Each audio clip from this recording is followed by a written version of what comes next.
नमस्कार, मी ॲडव्होकेट अथर्व मगदुम आणि आजच्या व्हिडिओमध्ये आपण जाणून घेऊया कोर्टाकडून वारस प्रमाणपत्र कसं काढायचं, त्याच्यासाठी किती खर्च येतो, काय प्रक्रिया असते, या सर्व गोष्टी आज आपण आपल्या व्हिडिओमध्ये जाणून घेणार आहोत.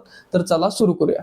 या व्हिडिओमध्ये आपण काय काय बघणार आहोत. सर्वात प्रथम अर्ज कुठे करायचा, अर्जामध्ये कोणत्या गोष्टी नमूद असाव्यात, कागदपत्रे कोणती कोणती लागतात, स्टॅम्प ड्युटी किती लागते आणि प्रक्रिया कशी असते, या सर्व गोष्टी आज आपण व्हिडिओमध्ये बघणार आहोत. त्यामुळे व्हिडिओ शेवटपर्यंत बघा. चला सुरू करूया. सर्वात पहिला प्रश्न आहे अर्ज कुठे करायचा. आता ज्या मालमत्तेसंदर्भात तुम्ही वारस प्रमाणपत्र काढत आहात, आता वारस प्रमाणपत्र हे तुम्हाला दोन्ही प्रॉपर्टीसाठी काढता येतं, मुव्हेबल किंवा इमुव्हेबल. म्हणजे जर समजा एखादी बँकेत एफडी वगैरे असेल त्या संदर्भात तुम्हाला वारस प्रमाणपत्र हवं असेल, किंवा जर समजा मालमत्तेसंदर्भात म्हणजे जमीन असू दे, शेती असू दे, त्या संदर्भात जर तुम्हाला वारस प्रमाणपत्र पाहिजे असेल आणि जर समजा त्या मालमत्तेचं किंवा त्या एफडीची रक्कम ही 5 लाखापेक्षा कमी असेल, म्हणजे ज्या गोष्टीसाठी तुम्ही वारस प्रमाणपत्र घेत असाल त्याची किंमत ही 5 लाखापेक्षा कमी असेल, तर तो तुम्हाला अर्ज कनिष्ठ स्तराच्या कोर्टात दाखल करायचा आहे. म्हणजेच दिवाणी न्यायालय कनिष्ठ स्तर, त्यालाच इंग्लिशमध्ये CJJD म्हणजे सिव्हिल जज ज्युनियर डिव्हिजन म्हणतात. आणि जर समजा त्याची रक्कम ही 5 लाखापेक्षा जास्त असेल तर तुम्हाला तो अर्ज वरिष्ठ स्तराच्या कोर्टात म्हणजेच दिवाणी न्यायालय वरिष्ठ स्तर यांच्या कोर्टात अर्ज दाखल करायचा आहे. यालाच इंग्लिशमध्ये म्हणतात CJSD म्हणजे सिव्हिल जज सिनियर डिव्हिजन. वळत पुढच्या मुद्द्याकडे, अर्जामध्ये कोणत्या गोष्टी नमूद असाव्यात. सर्वात प्रथम अर्जदारांचे नाव. आता जर एकापेक्षा जास्त वारस असतील तर त्या वारसांपैकी एक कोणतरी अर्जदार म्हणजे एक कोणती तरी व्यक्ती, एक कोणता तरी वारस अर्ज लिहू शकतो. त्या व्यक्तीच्या नावाने तुम्ही अर्ज लिहून अन्य वारसांची नावे तुम्ही त्या अर्जामध्ये नमूद करू शकतात. अर्ज लिहिताना तो अर्ज हा कोणत्याही एका व्यक्तीच्या नावाने तुम्ही लिहू शकता. त्या अर्जासोबत तुम्हाला तुमचं जे काही मिळकत असेल, म्हणजे जर समजा इमूव्हेबल प्रॉपर्टी असेल म्हणजे शेत जमीन वगैरे, तर त्याचा तुम्हाला प्रॉपर पत्ता, गट नंबर, सर्वे नंबर ह्या सर्व गोष्टी नमूद करायच्या आहेत. त्यासोबत तुम्हाला त्या मालमत्तेची चतुर्सीमा सुद्धा तिथं मेन्शन करायचं आहे. आणि जर समजा एफडी वगैरे असेल तर त्या एफडीचा नंबर वगैरे तुम्हाला त्या अर्जामध्ये नमूद करायचा आहे. वळत पुढच्या मुद्द्याकडे, कागदपत्रे कोणती कोणती लागतात. जी व्यक्ती मयत झालेली आहे त्याचं डेथ सर्टिफिकेट, त्याच्यानंतर 7/12 उतारा, प्रॉपर्टी कार्ड, म्हणजे जर समजा इमूव्हेबल प्रॉपर्टी असेल तर त्या संदर्भात 7/12 उतारे, प्रॉपर्टी कार्ड, ह्या सर्व गोष्टी तुम्हाला लागणार आहेत. आणि जर समजा एफडी संदर्भात तुम्हाला हवा असेल, बँक एक लेटर देतो तुम्हाला की दिवाणी न्यायालयातून वारस प्रमाणपत्र घेऊन या, तर ते लेटर तुम्हाला त्या अर्जासोबत जोडायचं आहे. आणि अर्जदारांचे आधार कार्ड तुम्हाला तिथे लागणार आहेत, आधार कार्ड आणि पॅन कार्ड. आता वळूयात आपण पुढच्या मुद्द्याकडे, सर्वात महत्वाचा की स्टॅम्प ड्युटी किती लागते.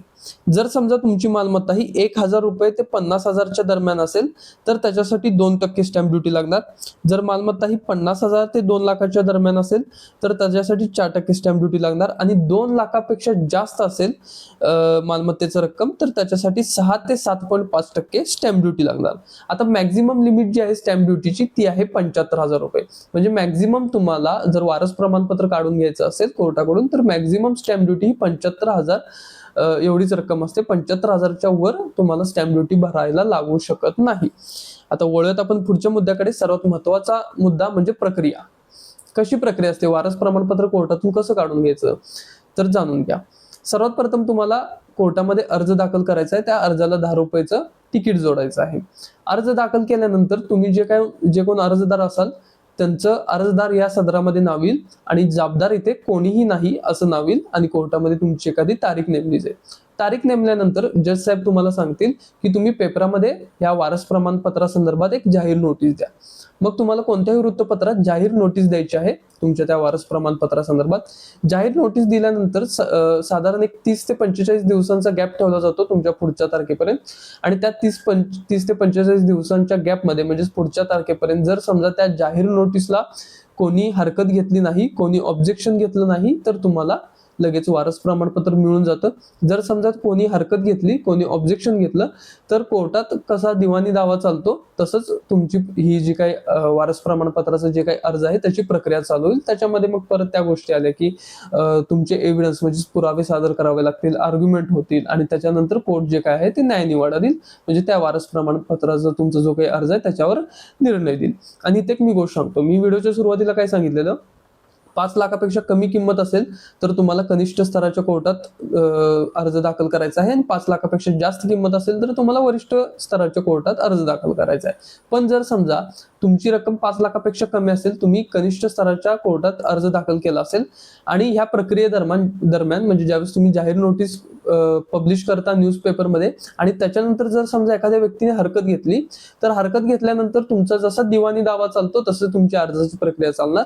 त्यामुळे जर समजा तुमचा तो जो काही अर्जाचं कामकाज आहे ते जर कनिष्ठ स्तराच्या कोर्टात चालू असेल आणि त्या दरम्यान जर समजा त्या जाहीर नोटीसला जर कोणी ऑब्जेक्शन घेतलं असेल, तर तुमची केस ही वरिष्ठ स्तराच्या कोर्टात ट्रान्सफर होणार आणि तिथे तुमच्या अर्जाचं कामकाज चालू होणार आणि त्यानंतर त्या अर्जाच्या सर्व प्रक्रिया म्हणजे दिवाणी दावा जसा होतो त्याप्रमाणे त्या अर्जाची प्रक्रिया होईल आणि त्याच्यावर कोर्ट जे काय असेल ते त्याचा कोर्टाचा निर्णय देईल आणि त्याच्यानंतर तुम्हाला वारस प्रमाणपत्र हे मिळेल.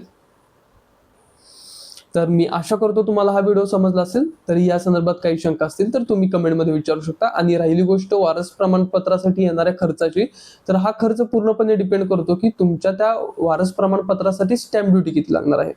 जर समजा तुमची मालमत्ता ही 1,000 ते 50,000 मध्ये असेल तर 2% स्टॅम्प ड्युटी. त्यामुळे बेसिकली हे डिपेंड करतं की तुमची मालमत्ता जी आहे त्याचं व्हॅल्युएशन काय आहे, त्याच्यानुसार स्टॅम्प ड्युटी लागणार.